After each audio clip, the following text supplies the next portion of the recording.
The arrogant and spoiled son of a millionaire becomes furious and assaults an elderly man who hit his luxury car. Jerry grew up surrounded by privileges he never learned to appreciate. From a young age, he lived accustomed to luxury, forced respect, and doors always opening simply because he carried a powerful last name. The only son of Brandon, who inherited the empire built with sweat and sacrifice by his own father, Eric, Jerry never knew scarcity or faced the real consequences of his own actions. Brandon, who received the entire fortune without lifting a finger to build it, used the wealth only to feed his vanity, ignoring the responsibility that came with it. Under the arrogant and permissive influence of his father, Jerry grew up believing the world owed him everything and that people outside his circle had no value.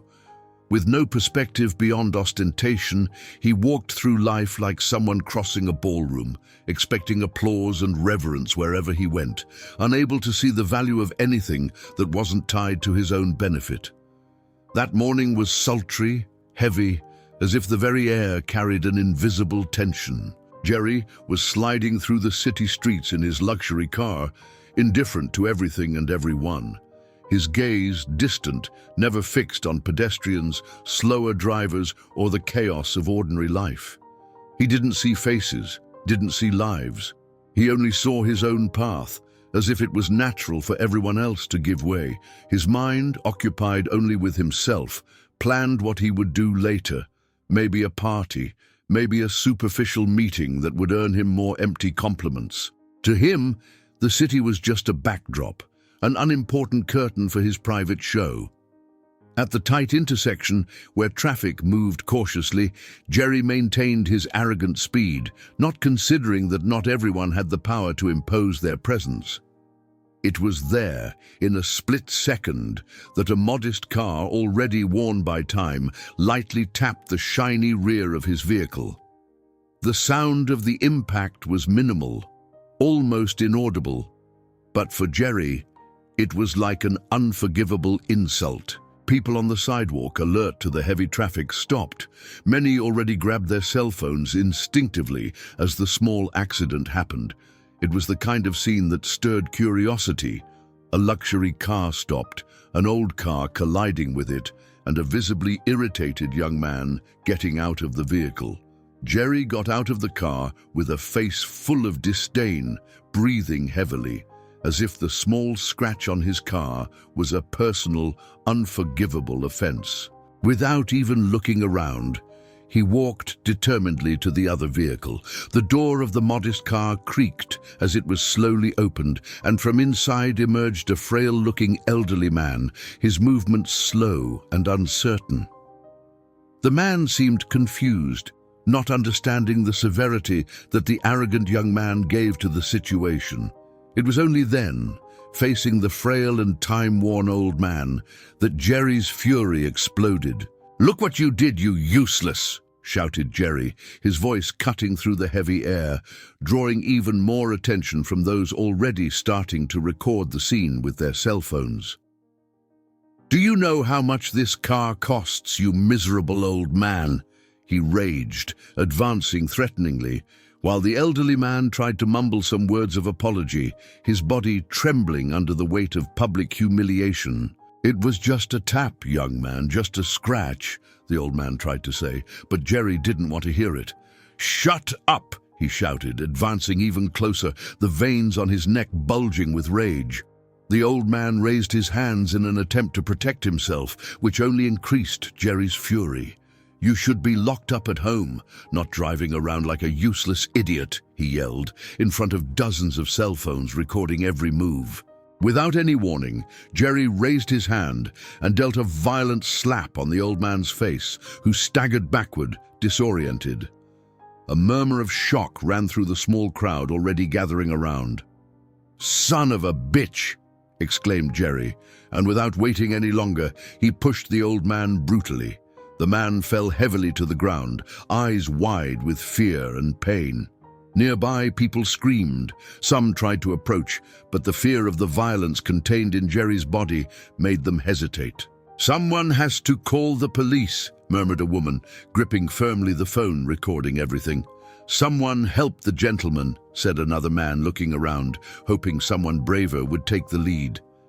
On the ground, the old man moaned softly, while Jerry, breathing heavily, seemed to have no awareness of the gravity of his actions. "This is what happens when people like you think they can cross my path," spat Jerry, staring at the fallen man with pure contempt. Without looking at anyone else, he adjusted the watch on his wrist as if nothing had happened, turned around, and got back into the car. Ignoring the screams, the cameras, and the disapproving looks, he sped away, leaving behind the injured elderly man and the small, stunned crowd gathered around the scene. Hours after the incident, Jerry arrived home as if nothing had happened. He parked the car carelessly at the mansion's entrance and went inside, straightening his shirt without hurry. He found Brandon in the living room, sitting on an armchair with a hard expression. The father's cell phone was on the coffee table, vibrating non-stop, but Brandon ignored the calls. He fixed his gaze on his son with a mixture of irritation and concern. "What the hell was that, Jerry?" Brandon said, slowly standing up. "Did you lose your mind over a ridiculous scratch?" Jerry threw the keys on the sofa and shrugged. He was a clumsy old man. "You wanted me to let it go." Brandon ran his hand over his face, exasperated. "You don't understand. People were filming. They're already sending things to me. This could get expensive." "Then pay," Jerry retorted with contempt. "You always fixed everything like that." Brandon took a deep breath, trying to control himself. "This time we need to act fast. We can't let this turn into big news." As they talked, the first recordings started to circulate on social media. Initially in small groups, then on public pages, the videos spread like wildfire. The image of Jerry attacking an elderly man became clearer and impossible to ignore. Comments popped up: outrage, calls for justice, threats. The family name, which had carried decades of respect, started to be stained within hours. Brandon, realizing the severity, grabbed his phone and began making calls. "Call the lawyers, now," he ordered, pacing back and forth in the room. "We need to control this before it becomes an irreversible scandal." "Mr. Brandon, some recordings are already on major websites," one of the lawyers said when answering the call, voice filled with tension. "It's getting out of our hands." "I don't want to know," shouted Brandon, his face red with anger. "Offer money to whoever it takes. Delete the videos. Silence witnesses. Bribe whoever needs to be bribed." While Brandon schemed, still believing the situation could be covered up like so many other minor crises from the past, one of the videos, secretly recorded by a witness who refused to sell their silence, took another path. Unknown to them, it was sent directly to Eric, the family patriarch, someone who still inspired respect and, above all, would never close his eyes to such injustice. Eric received the video late in the afternoon. He was sitting in his usual armchair, far from the parties and commotions that once surrounded his name. Opening the message and seeing what had happened, his whole body stiffened. He watched the video to the end without blinking. Every recorded second was like a blow to the chest. The slap, the push, the contempt in his grandson's eyes. All of it was more than indignation. It was betrayal. It was the moral bankruptcy of what he had fought so hard to build. Silently, Eric placed the phone on the table. His eyes, once full of patience, became cold as steel. He called his personal assistant and said firmly, "Send Brandon and Jerry here, now." "Mr. Eric, should I warn them why?" the assistant asked carefully. "No," Eric replied, voice sharp. "They'll find out." On the other side of town, Brandon and Jerry were quickly informed. "My father wants to see us," Brandon said, looking at Jerry with a worried expression. "We need to act fast. He can't take action without us controlling the damage." "He's old," Jerry said, shrugging. "It'll pass like always." "Don't count on that," Brandon retorted, frowning. "He may seem distant, but he's never been stupid." Minutes later, they were on their way. The atmosphere inside the car was tense. Brandon silently sweated, while Jerry kept the bored expression of someone forced to deal with a minor inconvenience. They arrived at Eric's house without much ceremony. The assistant led them to the main room, where Eric was already waiting, sitting, motionless like a statue. The atmosphere was heavy, suffocating. Brandon tried to smile, but his father's cold look froze him in place. Jerry crossed his arms, impatient, as if the time spent there was a favor he was granting. The silence seemed like a living entity inside the room, thick, suffocating, impossible to ignore. Brandon and Jerry felt the tension pierce their skin like invisible needles. Eric, still motionless, let that discomfort grow to the limit until neither could bear their own presence any longer. Then finally, in a low and unhurried voice, he broke the silence. "I'm going to tell you a story," Eric said, without looking directly at either of them. "A story you may never have cared to know." Brandon frowned, confused, while Jerry looked away, clearly irritated by the delay in reaching what he thought was important. Eric, however, gave no room for interruptions. "I was born in a house so poor that many times we had nothing to eat," Eric began, his voice weighted not just by years. "I don't mean hunger that can be solved by going to the market. I mean hunger that dries the body and shames the soul." "Dad, is this really necessary?" Brandon asked, trying to sound respectful, but discomfort was evident. "It's more necessary than anything you've ever heard in your life," Eric replied without changing his tone. "And you will listen. Both of you will listen." Jerry let out an audible sigh, crossing his arms impatiently, but Eric ignored him. His gaze was distant, returning to the past with painful precision. "My parents did what they could to keep the house standing," Eric continued. "My father worked in construction, carrying stones, building walls, sweating every drop of his body to give us the minimum." He paused briefly, as if reliving the images. Brandon shifted uncomfortably in his chair, while Jerry tapped his foot impatiently. "One day," Eric said, voice getting rougher, "my father fell from a scaffold, a brutal accident. He died on the spot, leaving only debts and a family drowning in despair." Brandon closed his eyes for a moment but said nothing. Jerry pressed his lips as if he wanted to say something but held back. My mother was strong," Eric said, breathing deeply. "But sadness, hunger, and loneliness were too much for her. Within months, she got sick, and she left too."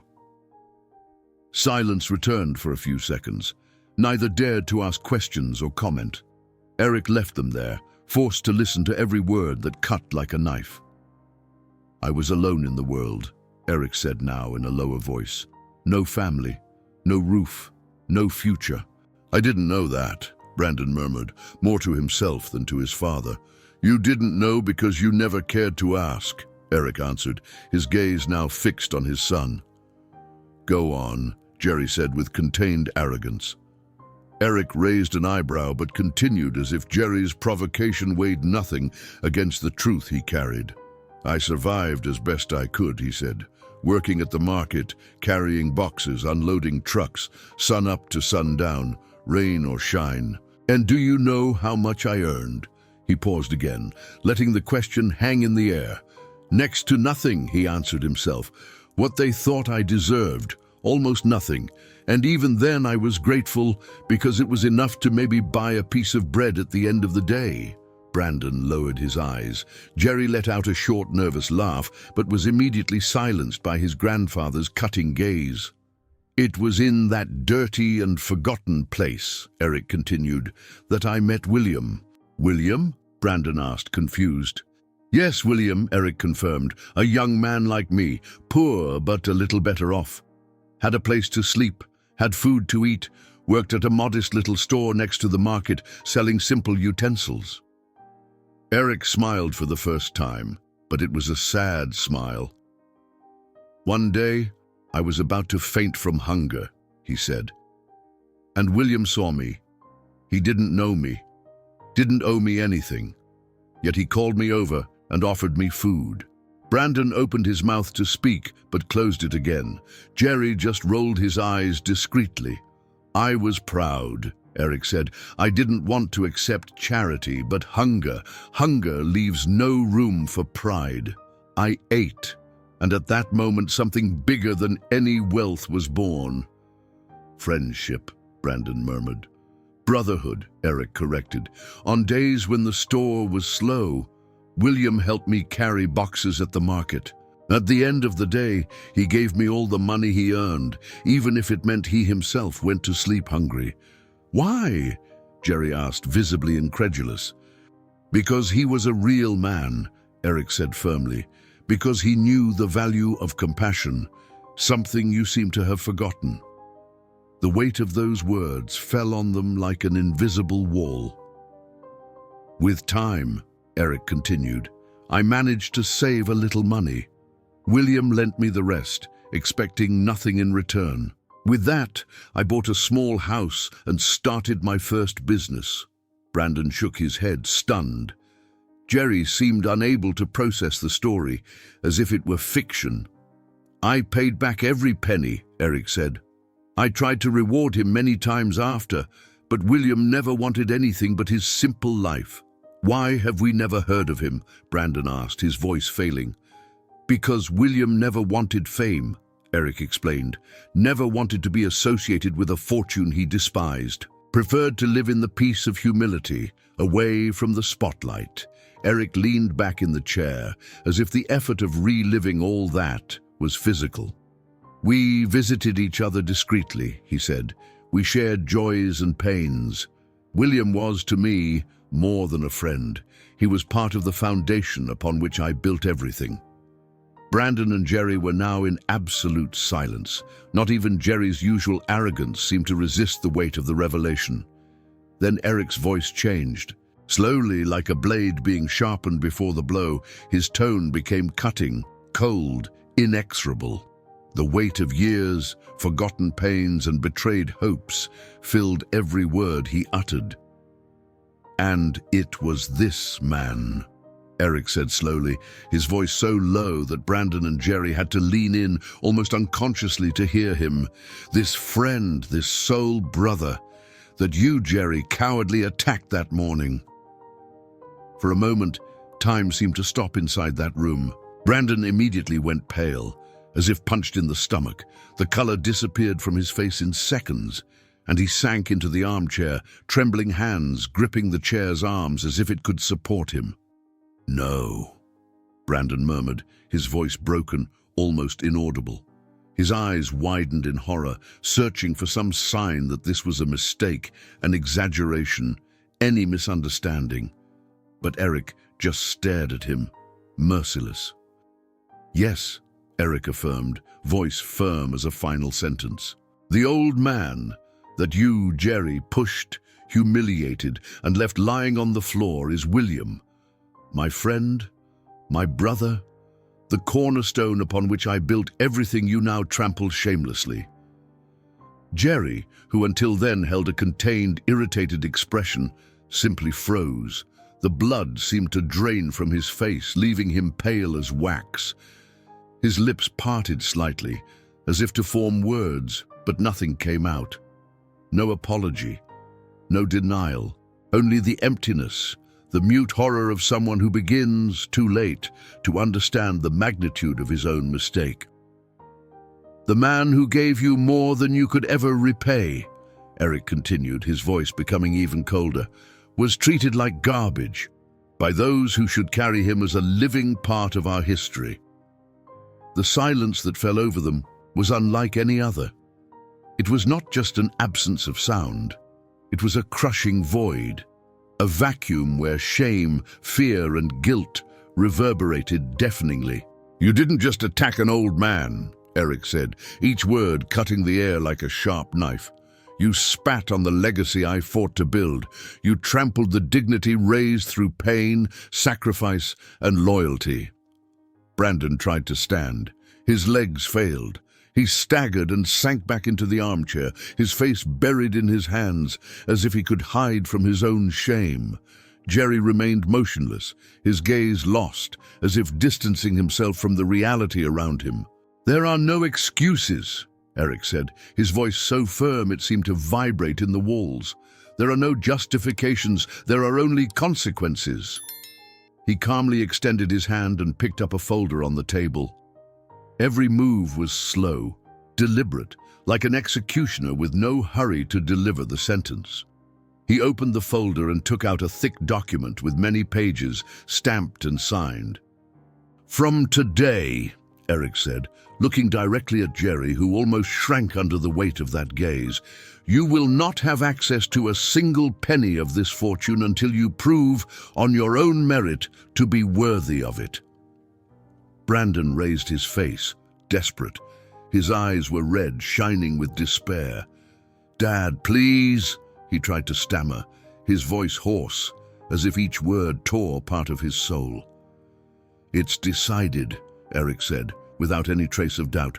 "The entire estate will be kept in a closed fund, untouchable, inaccessible, until a true man rises to deserve it." Brandon tried to stand again, his hands extended in a pleading gesture, but Eric had already turned his attention back to Jerry. And what he saw before him was only the portrait of failure, an empty, arrogant young man broken by his first real encounter with consequence. "If you want anything from this family," Eric said, his voice low, heavy as lead, "you will have to earn it with your own sweat, with your own blood, like I earned it." Jerry lowered his head, the weight of humiliation finally beginning to sink in. Brandon opened his mouth desperately, searching for a loophole, some chance of reversal. "You will also be removed," Eric said, turning his hard gaze to his son. "You will no longer touch any decisions about the future of this empire. You will be part of nothing involving what we built." "But Brandon tried to protest, but his voice failed him. It was like trying to argue with a stone wall. "The documents are already signed and recorded," Eric said, cold as someone who had nothing left to lose. "Everything legally guaranteed. There is no turning back, no room for maneuvering or false regrets."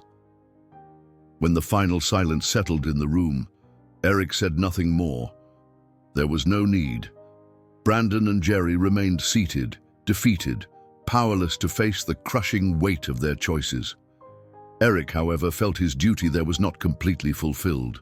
Something more needed to be done, not to mend the damage in his family, for certain wounds would never close, but to honor the story, the memory, and the dignity of William, the friend who, asking for nothing in return, gave him the chance to exist. Without saying a word to anyone, Eric stood up. His steps were firm, not hurried, but decisive. Leaving the large, silent house, he refused any escort, dismissed drivers, ignored the curious looks of employees who perceived, by the boss's closed expression, that something irreversible had happened. He took his own car, an old model he kept for moments when he needed to remember who he was, and drove through the city streets quietly, without announcements. The destination was clear in his mind. The simple house where William chose to live his old age, away from the noise, away from ambition that never seduced him.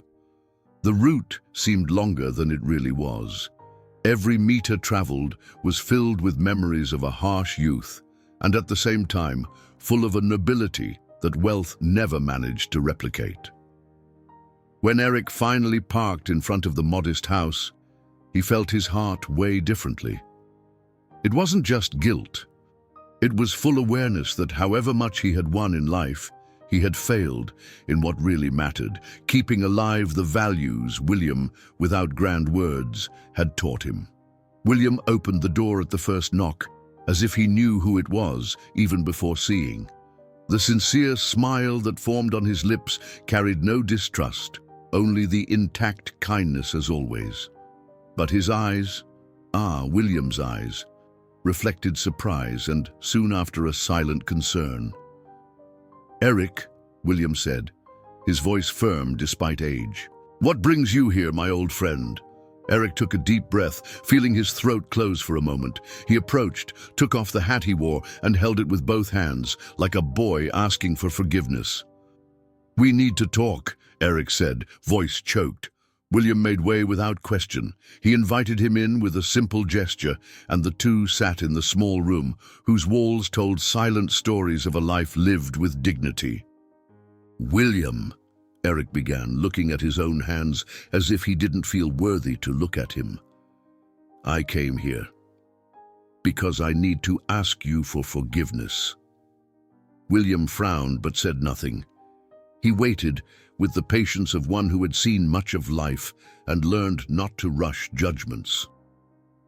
"It was my grandson," Eric said, voice so low it seemed he feared the words could break something in the air. "It was my grandson who attacked you." For a moment, William remained still.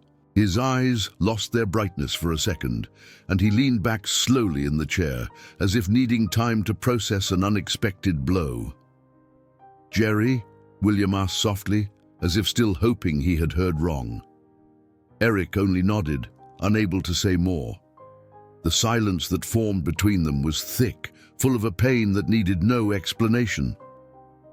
William closed his eyes for a few seconds, and when he opened them, there was a serene sadness, but also an acceptance hard to describe.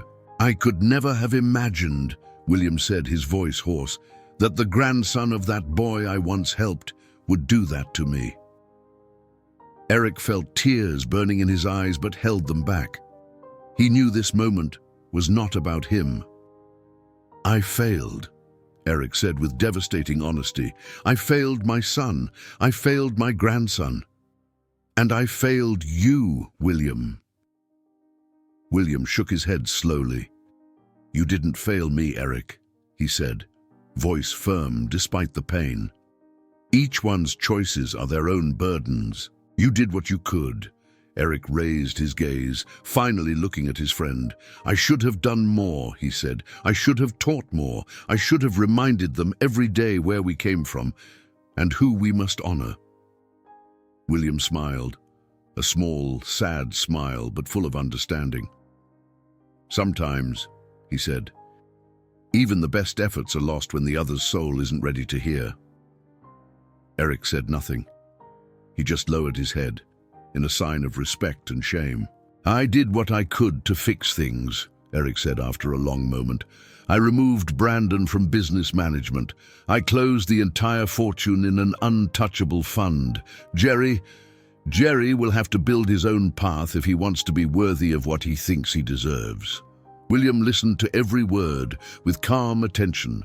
His face was that of one who understood that certain pains could not be avoided, only carried with dignity. "You did the right thing," William said serenely. "Maybe pain teaches what luxury erased." Eric took a deep breath, feeling for the first time a hint of relief. Not because he expected forgiveness, but because he knew William understood him in a way few people in the world could. "I hold no grudge," William said with the same generosity that once offered him food. "Neither against you, nor your grandson."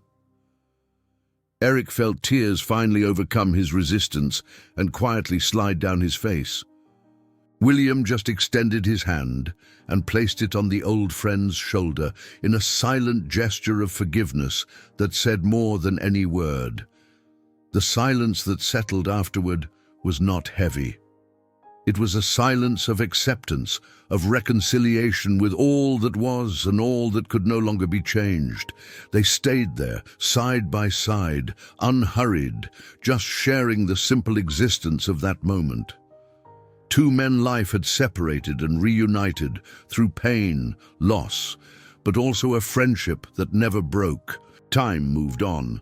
William continued to live simply, refusing public honors, refusing compensations that meant nothing to him. For William, dignity lay precisely in remaining true to who he always was. Eric, in turn, found silent peace by turning his empire into a true source of opportunities for young people without chances, like he once was. He didn't erase his guilt, but gave himself purpose. Brandon, isolated, saw his influence evaporate like smoke. Without the skill to rebuild, without the weight of the last name, he sank into failures and resentments, becoming a shadow of the man who once thought himself invincible. Jerry, cast into the world without the safety net of privileges, faced the hardness of real work, cold rejection, inevitable loneliness. Every closed door was a blow that painfully taught him the value of what he had lost, and what he never knew how to respect. Years passed. The shine of youth disappeared from Jerry. Arrogance gave way to resignation. Empty pride was slowly replaced by a heavy silence. It was in this scenario that one morning Jerry walked alone to Eric's grave. There were no cameras, no audiences, just him, his calloused hands, and a single humble flower in his hands. He stopped in front of the tombstone, the cold wind cutting his skin. He knelt slowly, as one carrying on his back the weight of a whole life of wrong choices. "I'm sorry, Grandpa," he murmured, his voice hoarse from held-back tears. He carefully laid the flower on the grave. There were no applause, no witnesses, just a small but sincere gesture. Maybe, he thought, as tears silently fell, maybe in some forgotten corner of his soul, the seed of redemption had finally found soil to sprout. If you enjoyed this story, don't forget to subscribe to the channel, leave a comment, give it a like, and activate the notification bell so you don't miss any of our upcoming videos. See you in the next story.